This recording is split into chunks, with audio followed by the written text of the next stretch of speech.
Good morning guys. आज आहे आपला मनाली ट्रिपचा डे 2 आणि आजच्या दिवशी आम्ही खूप जास्त ॲडव्हेंचर प्लॅन केला आहे. चांगल्या चांगल्या प्लेसेसवर, थंडीच्या प्लेसेसवरती विजिट्स. सो आजच्या ब्लॉगमध्ये काय काय होतं आहे हे आपण शेवटपर्यंत बघूया. जर तुम्हाला ही सिरीज मी कंटिन्यू अपलोड करावी असं वाटत असेल तर मला कमेंट्स हव्या आहेत की तुम्हाला काय आवडतं ह्या सिरीजमधलं. तुम्ही सबस्क्राईब करा रे, फुकट असतं ते, फुकट, पण आमच्यासाठी ते फायदेशीर असतं. आज आम्ही ऑलरेडी ब्रेकफास्ट केलेला आहे. Breakfast done in the hotel itself आणि आता आम्ही रायडिंग करणार आहोत. Hello friends, so now we are moving towards बारालच्छा. We are hoping that की थोडा तरी स्नो तिकडे आम्हाला मिळेल. So it will be a long ride towards Leh side. Hope we'll see all the interesting things to you and you will love to watch it. Aditya is all set for the ride for today. खूप जास्त dense green forest तुम्हाला छान बघायला मिळेल या रोडवर जाताना. हा आहे अटल टनेल आणि हा खूप जास्त ह्यूज आहे. डायरेक्ट एका डोंगरातनं दुसऱ्या डोंगरात आपण पास होतो एवढा. Atal tunnel was an amazing experience. आम्ही आज रायडिंग करायलाच बाहेर पडलो, त्यामुळे 4 hours और 4.5 hours वन वे ड्राईव्ह आहे बारालच्छाला आणि तिकडनं परत 4.5 hours ड्राईव्ह आहे. तर ज्यांना कोणाला नेचर बघण्यात इंटरेस्ट असेल ना त्यांनीच हा ब्लॉग बघावा. आणि आदित्यचं टूर्स अँड ट्रॅव्हल्सचं सेकंडरी बिझनेस आहे, तर काही शोधायचं असेल आमच्या क्लायंट्ससाठी, कस्टमर्ससाठी, तर आम्हाला ट्रॅव्हल करायला लागतं. म्हणून ह्यावेळेस पूर्ण रॉ ट्रॅव्हल आहे आणि बाईकवर आम्ही ट्रॅव्हल करतो आहे. खूप जास्त मज्जा येते. आता थंडी हळूहळू वाढत चालली आहे. बघूया पुढे काय होतं आहे. आता आम्ही एक ब्रेक घेतला आहे फॉर सम कॉफी. आम्ही ऑलमोस्ट आता 2 hours ड्राईव्ह केलं आहे आणि 1.5 hours ड्राईव्ह केलं आहे आणि आता ऑलमोस्ट 3.5 hours अजून बाकी आहे ड्राईव्ह. लेट्स सी काय होतं आहे. केवळ राईड करून तरी अजून खूप मोठा पॅच बाकी आहे ना. कॉफी आवडली? अटल टनल जिससे हम अभी बाहर निकले हैं. किलोमीटरचा असेल हा अटल टनल.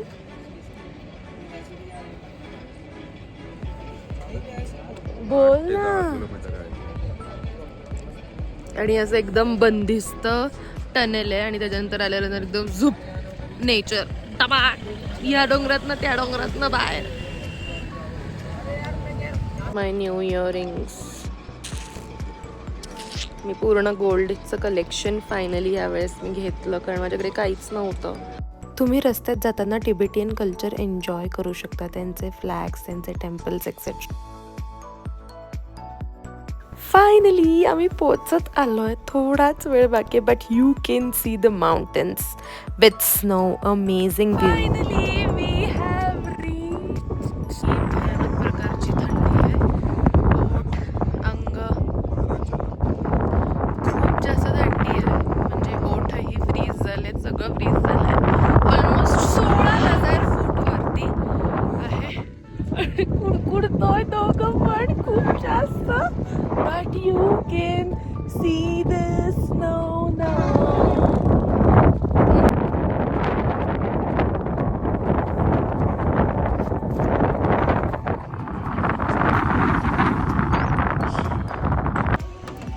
ॲक्च्युली काल बर्फासाठी आम्ही लांब जायचं ठरवलं होतं. म्हणजे बारालच्छा पॉईंट आहे जो लेह रोडला आहे आणि तो ऑलमोस्ट इकडनं 150 किलोमीटर आहे. तरी मी म्हटलं इथे आलो आहे तर ऑब्व्हियसली बर्फात जायलाच पाहिजे, म्हणून आम्ही तो ठरवला होता आणि त्यानुसार आम्ही सगळं आपलं पॅकिंग वगैरे करून घेऊन गेलो होतो बाईकवर. तर आम्हाला जायला ऑलमोस्ट 4 तास लागले. खूप लांब आहे रस्ता, थोडा मध्ये मध्ये खराब पण आहे, थोडा पाऊस पण लागला आणि प्रचंड थंडी आहे. सो आम्ही फायनली तिथे एक दुपारी 3ला वगैरे पोचलो, 3-3:30ला पोचलो. त्यानंतर आम्ही तिकडे थोडं स्नोमध्ये खेळलो, फोटोज वगैरे काढले. आम्ही ती फोटोजची क्लिप अटॅच करतोच आहे.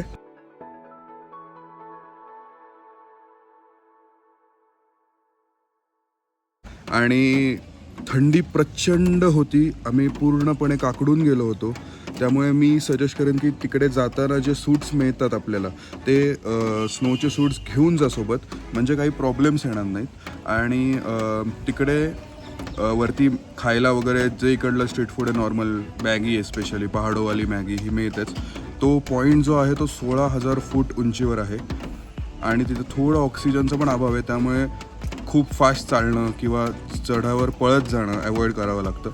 आणि आम्ही परत तिकडनं निघालो आणि मध्ये मध्ये जे सूरज तल आहे, दीपक तल आहे, जिस्पा आहे स्पॉट, दारचा आहे, ते सगळे स्पॉट्स ऑन द वेच म्हणजे कवर करून आलो. आणि इथे आम्ही एक साधारण 8:30-9ला पोचलो. ट्रॅफिक खूप भयानक असतं, एस्पेशली इफ तुम्ही कार घेऊन येणार असाल तर आधी ट्रॅफिक चेक करा आणि मगच निघा, कारण कारला 5 किलोमीटरला पण तुम्हाला 2 तास लागू शकतात, एवढं बेकार ट्रॅफिक असतं. आम्ही बाईकमुळे पटापट सगळं ट्रॅफिक क्लिअर करून रात्री 8:30-9पर्यंत परत रूमवर आलो. तुम्हाला रूम टूर द्यायची मी विसरले होते, तर हे बघा आमची रूम.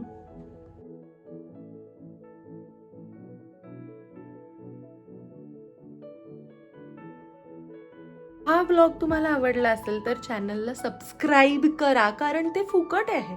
आणि कमेंट करा तुम्हाला सगळ्यात जास्त ह्या ब्लॉगमधलं काय आवडलं. See you tomorrow.